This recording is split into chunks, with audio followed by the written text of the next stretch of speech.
Entonces nosotros lo que estamos pidiendo es que se revise el Tratado de Libre Comercio, que es lo que pone los pelos de punta del gobierno federal. ¿Cómo vamos a hacer eso? ¿Cómo va a venir a mí a decirme un indígena que siquiera sabe hablar español que el proyecto de mi sexenio no lo tomó en cuenta, más que para hacerle un ataúd en el mejor de los casos? El subcomandante Marcos, figura emblemática, no la única. Entiendo que naturalmente se concentrar en él debido a su sagacidad, a su inteligencia, a su, me atrevería a decir, ¿no?, a que es rápido para responder, es rápido para todo, y es un tipo en verdad sensible, ¿no? Las oportunidades que su servidor tuvo de conversar con él varias, no tengo la menor duda de ello, ¿no? Pero muchas cosas que dijeron en su momento fueron tomadas como una cuestión excesiva. Pero oiga lo que dijo del Tratado de Libre Comercio 1994. Bueno, el Ejército Zapatista de Liberación Nacional va a realizar una mega caravana. Esto va a ser a partir del 25 de diciembre en el marco de la conmemoración de los 30 años del levantamiento armado en Chiapas. Pasará por 6 estados del país y, si le parece, ahí van los detalles. Se acerca el 1 de enero y con ello el 30 aniversario de vida del Ejército Zapatista de Liberación Nacional, que está instalado en México y todo el mundo. En cualquier lugar del mundo, en cualquier tiempo, un hombre o una mujer cualquiera se rebela y termina por romper con la ropa que el conformismo le ha tejido. Históricamente fue en 1994 en Chiapas y en el sexenio del priista Carlos Salinas de Gortari que el Ejército Zapatista se levantó en armas ante la constante miseria que se vivía entre indígenas. A pesar de ello, el priista dijo lo contrario. Este no es un alzamiento indígena, sino la acción de ese grupo violento. Para aquellos en condiciones de pobreza que han participado por engaño, presiones o aún por desesperación, que depongan su conducta violenta e ilegal. En aquel 1 de enero de 1994 salió de la clandestinidad y ocupó 4 cabeceras municipales y otras zonas aledañas. Compañeros, en estos momentos vamos a dar a conocer al pueblo de México la declaración de guerra que explica los motivos de nuestra lucha. Declaración de guerra, declaración de la selva lacandona, hoy decimos basta. Al pueblo de México, hermanos mexicanos. Los principios básicos de las acciones del EZLN son 3. La defensa de derechos colectivos e individuales históricamente negados en los pueblos indígenas. Construcción de un nuevo modelo de nación que incluya democracia, libertad y justicia, así como un tejido de red de resistencias y rebeldías altermundistas. Ante esta fecha, se anunció una megacaravana de levantamiento armado en Chiapas. Contará con agrupaciones nacionales e internacionales que iniciará el 25 de diciembre desde al menos 19 entidades del país y 20 naciones. Es por ello que hicieron un llamado al gobierno para que permitan el avance a territorio mexicano sin contratiempos ni problemas. Incluso tendrá como observatorio al Centro de Derechos Humanos Fray Bartolomé de las Casas para garantizar medidas de seguridad. Recordar que en noviembre desaparecieron de sus actuales municipios autónomos y de las juntas de gobierno, aunque a su vez alertó la violencia que prevalece en Chiapas. Así, el Ejército Zapatista a 30 años de su creación. Iván Márquez, Heraldo Media Group. Ese día me acuerdo muy bien que estábamos ahí presentes, que levantó la bandera nacional el subcomandante Marcos ahí en el inicio de los diálogos por la paz allá en la Catedral de San Cristóbal de las Casas. Y entonces levantó la bandera así el subcomandante Marcos y alguien que estaba buscando muchas cosas al mismo tiempo políticamente, que era Manuel Camacho Solís, al darse cuenta de eso, pum, se mete, ¿no?, y trata de agarrar también su parte, ¿no? Y decía Manuel Camacho Solís, dice, porque es que todos somos México, en fin. Pero fue un momento muy, así, ¿no?, muy fuerte. Y fueron, ¿qué será?, como 1 semana y media, quizá 2 semanas, en las cuales se llevaron a efecto estos diálogos, en donde luego estaban los acuerdos de San Cristóbal, que, bueno, muchos de ellos no trascendieron, la verdad. Bueno, hablemos mejor, muy a detalle de lo que pasó, que uno tuvo la oportunidad de ser, pues bueno, de estar ahí, en primera fila, viendo cosas, que fue realmente algo que en lo particular a mí me parece que sigue siendo enormemente relevante, importante, muy buenas conversaciones con el subcomandante Marcos y su gente. Luego, incluso, tiempo después fuimos Andrés Bustamante, el Wiri Wiri, y su servidor, a hacer otras entrevistas, bueno, fuimos varios, y fue otra vez ahí, cosa, en verdad que se lo digo, sumamente interesante, de un hombre que pues tenía muy claro por dónde iban las cosas, ¿no? El problema está en cómo poderlas instrumentar también, que no era tan fácil. Y bueno, y también muchas cosas que parecían excesivas. Habrá que ver a la distancia cómo se ven. Por lo pronto, el maestro Raúl Romero Gallardo es académico del Instituto, le cuento, de Investigaciones Sociales y profesor en la Facultad de Ciencias Políticas y Sociales de la Universidad Nacional Autónoma de México. Y está con nosotros, conoce, es de allá, sabe de qué se trata. Y querido Raúl, te saludamos con mucho gusto. ¿Cómo estás? Muy buenas noches. Muy buenas noches, estimado Javier. Un gusto saludarte como Gracias. siempre. Recordaba yo eso. ¿Te acuerdas qué edad tenías hace 30 años? Digo, por supuesto que sí, pero ¿dónde andabas hace 30 años? Yo tenía 11 años, así que me llegó más de rebote todavía por el mundo adulto, lo que se discutía en aquellos días. Yo tenía, ¿qué es? 40 y tantos, ¿no? O sea, pero sí, para tu servidor y muchos de mi generación fue algo importante, y más que tuvimos algunos la oportunidad de estar muy cerca de muchas cosas durante 6 meses. A ver, déjame preguntarte, Raúl, ¿cómo ves las cosas a 30 años? Demos de vuelta, ¿no? Reflexionemos, si te parece, sobre el tema, Raúl. Claro que sí.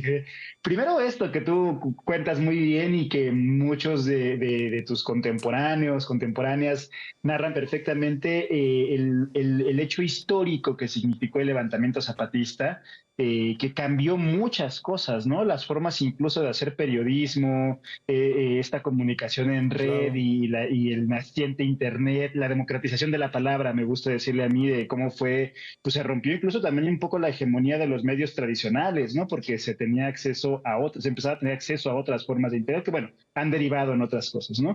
Esta poética y estética también que tú has narrado muy bien, ¿no? No solo del subcomandante insurgente Marcos, sino de toda los comandantes y las voceras y vocerías zapatistas que lograron enganchar a un mundo, al mundo indígena en México, a la gran sociedad civil nacional, pero también al movimiento internacional, ¿no?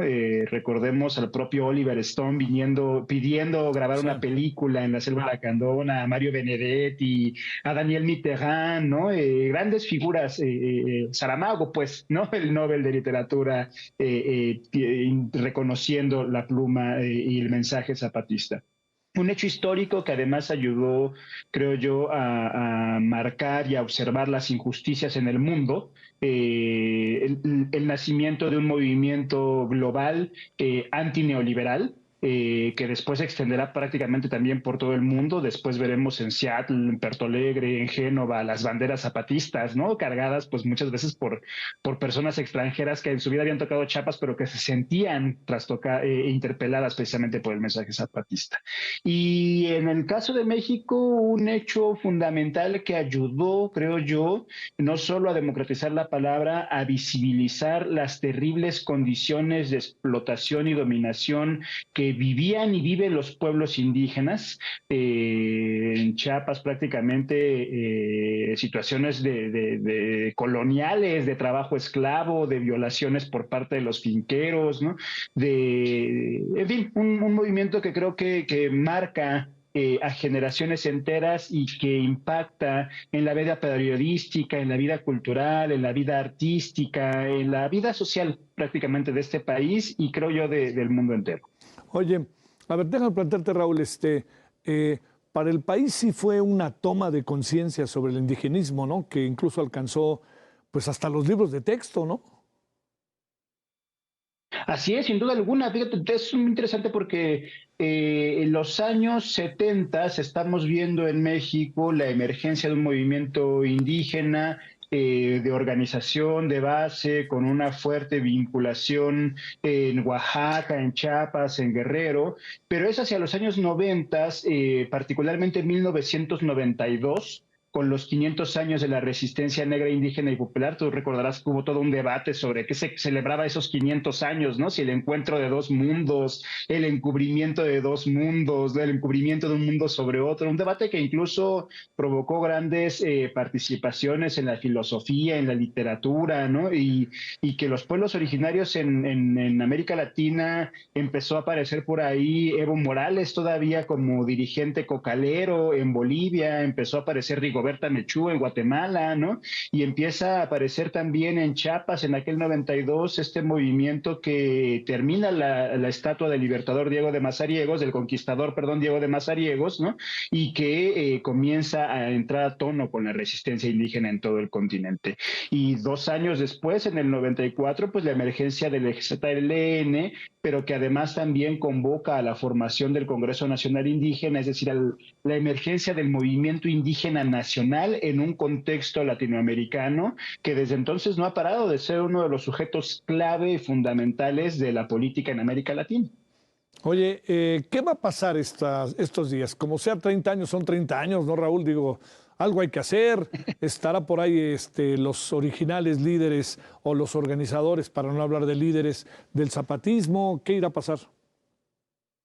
Bueno, mira, en los últimos días el Ejército Zapatista de Liberación Nacional ha sacado una serie de documentos, 20 pronunciamientos, en los que ellos van narrando los cambios de su estructura, van haciendo un balance del mundo actual, van haciendo también una autocrítica de su propia experiencia, de su autonomía, de las nuevas situaciones que van viviendo frente a la guerra contra el crimen organizado que está ahí en sus territorios, pero también frente a problemas de cambio climático. Y en esos documentos, esos comunicados, ellas anunciaron que el próximo 31 de diciembre, 31 de diciembre, 1 y 2 de enero, llevarán a cabo actividades en sus territorios para conmemorar estos 30 años de la guerra contra el olvido, como le llamaron ellos.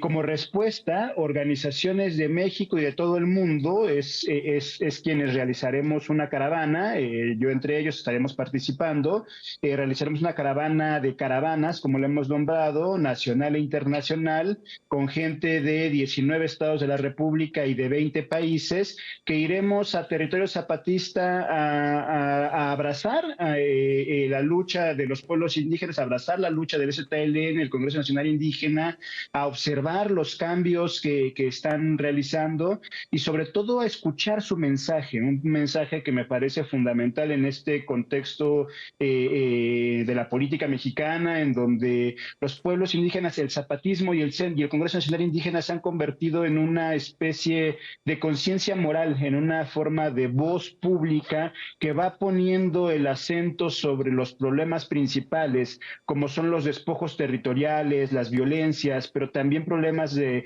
la desaparición forzada, de crimen organizado, de fenómenos de migración, y que me parece que es una voz que nos sigue alertando como México, como país, como sociedad, sobre dónde observar, dónde mirar, más allá del espectáculo mediático que se da en la política de arriba, en la política electoral. Este tipo de mensajes que dan movimientos como el zapatista en particular, nos llama a concentrarnos ahí, donde están los verdaderos problemas de la nación y no esos que son espectaculares, que solamente disputan votos. Pensar en algo que este gobierno haga, de no ser en la mañanera que alguien de pechito le diga al presidente cómo ve el zapatismo, y una respuesta medio previsible, en esa parte no creo que haya mucho, ¿no? Y mira que López Obrador fue de los que fue a ver al subcomandante Marcos. Sí, yo creo que desde allá ha quedado clara constantemente, además, la opinión del presidente sobre el zapatismo, sobre el movimiento indígena y en general sobre el movimiento social independiente, que no se pliegue a su lógica. Para el Estado no hay más actor de izquierda que ellos mismos, sí. y eso ya está en duda, ya está en debate, y todo aquello que se plantee independiente, que se plantee crítico, que se plantee incluso aquí más allá del propio Estado, le es incómodo, ¿no? Entonces no me parece que debemos esperar ahí alguna reacción positiva. Él se comprometió, a pesar de que ya no es propiamente una exigencia del movimiento indígena nacional en su conjunto, los acuerdos de San Andrés. Él cuando llegó dijo que los cumpliría, claro, que era parte de su agenda, y como el presidente Fox tampoco los cumplió, ¿no? Y como también todos los que vinieron. Entonces es más allá de lo que quieran decir, lo que quieran contar y de los relatos que quieran realizar, pues los hechos son palpables, son reales. No se ha reconocido los derechos de los pueblos originarios en este país, y peor aún, megaproyectos como el corredor interoceánico o el Tren Maya y estos que se han inaugurado con bombo y platillo en los últimos días, pues violaron principios y derechos básicos como el derecho a la consulta libre e informada, culturalmente adecuada, violaron y no atendieron la palabra de los pueblos indígenas que tenían y que tienen una crítica certera a ese tipo de megaproyectos, ¿no? Y se les equiparó como conservadores o como integrantes de la mafia de poder. Me parece ahí que no se puede esperar mucho de allá, porque lo que hemos visto hasta ahora es que, como decían en la antropología de los años 60 y de los años 70, pues para el Estado-Nación mexicano los pueblos indígenas siguen siendo un sujeto de explotación, un atractivo mediático, cultural para presumir hacia afuera, pero no un sujeto de derecho público al cual respetarle sus derechos. Y un sujeto, si me permites, Raúl, agregar electoral, por supuesto, ¿no? Así es, desde luego. Desde luego. Aquella escena del bastón de mando que lo vimos, típica del indigenismo del viejo PRI, ¿no? Sí. Donde el indígena no es un sujeto de derechos, sino es un espectáculo mediático para hacerlo atractivo para el mundo exterior. Te mando un gran saludo, Raúl. Buenas fiestas y buena marcha, buena participación en la próxima semana. Muchas gracias, Javier. Un abrazo para ti, para todo tu equipo y para todo el auditorio. Muchas gracias. Gracias de nuevo.